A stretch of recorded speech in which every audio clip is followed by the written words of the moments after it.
Hello friends, thank you so much for visiting here again.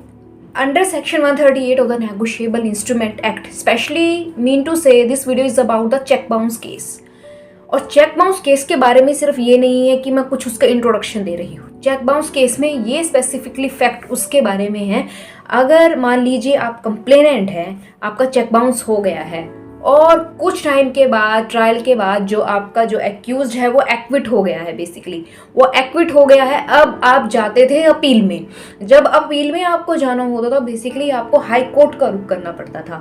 High court का जब आप रुख करते थे आपको बहुत सारा प्रोसीजर वहाँ फॉलो करना पड़ता था और कहीं ना कहीं आप उसको थोड़ा सा कि अवॉइड भी करते थे कि अब कौन हाई कोर्ट जाएगा, कौन क्या करेगा, इतना पैसा हमारा वैसे ही फीस वगैरह एक्सेट्रा में लग जाएगा।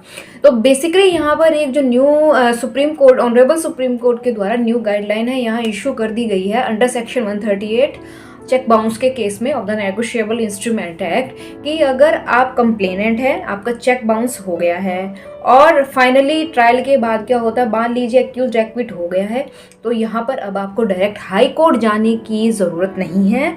हाई कोर्ट की जगह आप जा सकते हैं सेशन कोर्ट में, क्योंकि अब यहाँ पर हाई जो सुप्रीम कोर्ट है उन्होंने क्या बोला है, उन्होंने ये बोला है कंप्लेनेंट है जो, उसको जो फाइनेंशियल लॉस हुआ है हम उसके बिहाफ पे उसको विक्टिम कंसीडर करेंगे। विक्टिम की डेफिनेशन दी गई है अंडर सेक्शन 2WA क्लॉज के under of the criminal procedure code, तो हम उसको विक्टिम कंसीडर करेंगे। अब उसको 378 क्लॉज 4 है जो, उसके अंडर जाने की ज़रूरत बिल्कुल भी नहीं है। वहाँ पर वो बात करता था कि कंप्लेनेंट है जो वो अपील में जा सकता है हाई कोर्ट के पास, और अगर वहाँ पे जो एप्लीकेशन है वो अलो हो जाती है तो फाइल कर सकता है अपील।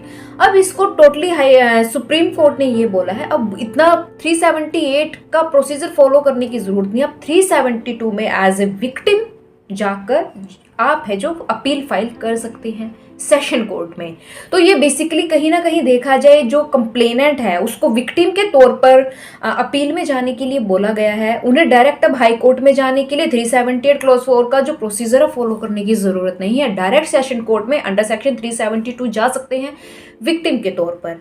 तो बेसिकली ये जो नई अभी जो ये आपको स्क्रीन पर नाम मेंशन हो रहा होगा, तो इसके अंडर ये सब बातें हैं जो ऑनरेबल सुप्रीम कोर्ट के द्वारा बोली गई हैं। ये रिलैक्सेशन है कंप्लेनेंट के लिए कहीं ना कहीं पर बहुत, क्योंकि अगर वो हाई कोर्ट के अप्रोच करते थे उन्हें कुछ प्रोसीजर फॉलो करना पड़ता, साथ में जो एडवोकेट्स हैं वो फीस चार्ज करते थे, तो कहीं ना कहीं अगर अमाउंट थोड़ी सी मिनिमम अमाउंट है उसके रिगार्डिंग वो उसको छोड़ देते थे कि कौन हाई कोर्ट जाए, कौन सब ये करे। तो बेसिकली अब हाई कोर्ट जाने की ज़रूरत नहीं है, सेशन कोर्ट में ही आप अपनी अपील फाइल कर सकते हैं। तो बेसिकली ये वीडियो इसी के रिगार्डिंग थी। होप सो आपको ये वीडियो ठीक लगी हो। Please do subscribe my channel, like this video, protect environment, clean your city and plant more trees. Thank you so much.